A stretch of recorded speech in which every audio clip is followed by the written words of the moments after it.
आप सभी को अस्सलाम वालेकुम, नमस्कार। सम्मानित मंच, हमारे बीच में मौजूद पूर्व मंत्री सरफराज खान साहब, सबसे पहले तो मैं आप सभी का शुक्रिया अदा करना चाहती हूँ कि इतना सुंदर प्रोग्राम आपने रखा और हमें सुनने के लिए आप यहाँ उपस्थित हुए। और दूसरा, मैं प्रधान जी, नईम प्रधान जी का धन्यवाद देना चाहती हूँ कि इन्होंने बहुत अच्छी बात कही। अक्सर गाँवों में ऐसी बात होती नहीं। प्रधान जी ने मौका देखा और मौके पर बहुत अच्छी काम की बात कही। तो मैं मंत्री जी से इजाजत लेकर, 2 पत्थर आपको इंशाल्लाह मिलेंगे, एक मंत्री जी का और दूसरा अगर आपने मुझे बनाया तो मेरा। तो और जो पीडब्ल्यूडी की सड़क की मांग है उस पर भी पूरा प्रयास करेंगे कि वो भी मुकम्मल हो जाए। सरकार की चीजें होती हैं, कुछ कुछ वहाँ मजबूरी हो जाती है, लेकिन फिर भी पूरी कोशिश रहेगी और उसमें भी आप सब लोग भी दुआ कीजिएगा, इंशाल्लाह होगी वो। तो आप लोग जानते हैं हम जिस मकसद से आपके बीच आए हैं, चुनाव है। जिस तरीके से प्रधान जी ने मौका देखकर बात करी, तो ये दूसरा मौका है आपके पास। इस मौके को भी नहीं चूकना है और अगर हम इस मौके को चूक गए तो 5 साल का पछतावा हो जाएगा और ऐसा भी हो सकता है कि जिन अधिकारों के साथ आज हम अपने देश में सर उठाकर जी रहे हैं वो भी हमसे छीन लिए जाएं। तो ये गंभीर मुद्दा है बहुत, और कोई भी चुनाव एक बिरादरी से, एक समाज के साथ नहीं जीता जाता। इसमें जरूरत पड़ती है 36 बिरादरी के साथ की समर्थन की, और यहाँ पर कई बिरादरियां बैठी हुई हैं। हमारा एससी समाज है, कश्यप समाज है, सैनी समाज है। और मैं आप सभी से कहना चाहती हूँ कि अगर हम लोगों को संविधान बचाना है और संविधान में दिए गए अपने अधिकारों को बचाना है, तो ये लड़ाई हमें इकट्ठा होकर लड़नी पड़ेगी। क्योंकि जैसा भाजपा का नारा है 400 पार का, अगर वो पूरा होता है, वैसे तो बहकावा है ये, धरातल पर इनकी हालत बहुत कमजोर है, लेकिन अगर वो कहीं पूरा होता है तो ये सबसे पहले हमारे संविधान के साथ छेड़छाड़ करेंगे। उसमें सभी के अधिकारों से छेड़छाड़ होगी। ये किसी को बोलने नहीं देते, विरोध नहीं करने देते।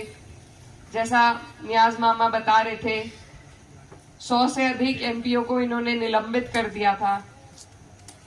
आज मुख्यमंत्री एक जेल में है, कईयों पर ईडी का दबाव है, सीबीआई का दबाव है। आप लोग अच्छी तरह वाकिफ हैं देश के हालात क्या हैं। तो अगर इन तानाशाहों को आपको रोकना है तो इसमें हमें सबको साथ आने की जरूरत है। और जो हमारी पार्टी है, समाजवादी पार्टी, हमारे राष्ट्रीय अध्यक्ष अखिलेश यादव जी ने एक नारा दिया है पीडीए का, जिसमें पिछड़ा, दलित, अल्पसंख्यक, आदिवासी सभी आ जाते हैं और सभी को इकट्ठे होने की जरूरत है। ऐसी जगह अपना वोट देने की जरूरत है जहां से उन्हें सम्मान भी मिले। अभी हमारे शामली जिले में किरणपाल कश्यप जी को एमएलसी बनाया है, 5 से अधिक टिकट सैनी समाज को दिए हैं, और हमारे एक दलित समाज से राज्यसभा में भेजे रामजी लाल सुमन। तो सभी को सम्मान देने की बात हमारी पार्टी करती है, आपको हिस्सेदारी दे रही है, आपको आगे बढ़ा रही है। और भाजपा सिर्फ वोट लेने का काम करती है। आप किसी के बंधुआ नहीं है। आप अपनी अहमियत को समझिए, जो आपको हिस्सेदारी दे, भागीदारी दे, वहां जुड़िए। और इसीलिए मैं आप सबसे ये अनुरोध करती हूँ कि हमें सबको इकट्ठा होकर लड़ने की जरूरत है, तभी हम इस लड़ाई को जीत पाएंगे। ये लोकतंत्र को बचाने की लड़ाई है, हमारे संविधान को बचाने की लड़ाई है। अगर इसी तरीके से कार्रवाई चलती रही, इनकी तानाशाही चलती रही, तो आने वाला कल हम सबके लिए बहुत खराब रहेगा। तो उसी को बचाने का ये चुनाव है, ये बड़ा चुनाव है। हर चुनाव के अलग समीकरण होते हैं, अलग मुद्दे होते हैं। ये लोकसभा का चुनाव है, देश की राजनीति का है, नीतियों का है, जो आपके और हमारे जीवन पर जिसका असर पड़ता है। तो इसमें हम सबको अपने आपसी मनमुटाव को भुलाकर एकजुट होकर वोट देने की जरूरत है। और 10 साल हमने देख लिया, भाजपा का डबल इंजन का कार्यकाल भी देख लिया। आपके जो मान्य हमारे यहाँ से सांसद जी हैं, उनका भी 5 साल का कार्यकाल देख लिया। वो अगर चाहते तो उनके पास इतनी ताकत थी कि वो हमारे क्षेत्र को बहुत कुछ दे सकते थे। बहुत सी लाभकारी योजनाएं, क्षेत्र का विकास, कोई कॉलेज, कोई इंस्टीट्यूट, क्योंकि ये सब सत्ता के द्वारा ही आ सकता है। लेकिन पूरे 5 साल में हमें कुछ नहीं मिला। तो ऐसी सत्ता का भी कोई फायदा नहीं होता। जब आपका जनप्रतिनिधि कमजोर हो तो वो किसी का लाभ आपको नहीं दिला सकता, चाहे कितनी उनके पास ताकत हो। तो इसलिए सही चयन करने की जरूरत है। और मैं इस क्षेत्र की आपकी भांजी हूँ, बेटी हूँ। मेरे वालिद साहब यहाँ से सांसद रहे हैं जब ये मुजफ्फरनगर में लगता था, और आप लोगों ने उन्हें बहुत प्यार और सम्मान दिया।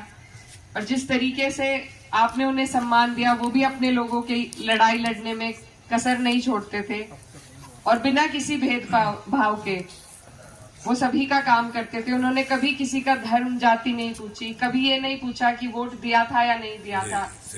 पहले काम किया और फिर वोट के लिए कहा। जी जी, पूरे ही परिवार को आप सभी ने बहुत सम्मान दिया। हम जो भी कुछ हैं आपके सम्मान, आपके प्यार की वजह से ही है। तो आज दोबारा मुझे मौका मिला है। पार्टी ने छोटी उम्र में बड़ी जिम्मेदारी दी है, इसको निभाने के लिए मुझे आपकी सबकी जरूरत है। तो सब तैयार है, सब तैयार है, सब तैयार है।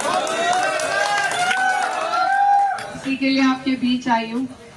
चुनाव बहुत लंबा है, 150 किलोमीटर की हमारी लोकसभा है, टोडरपुर मील से इल्लम तक है।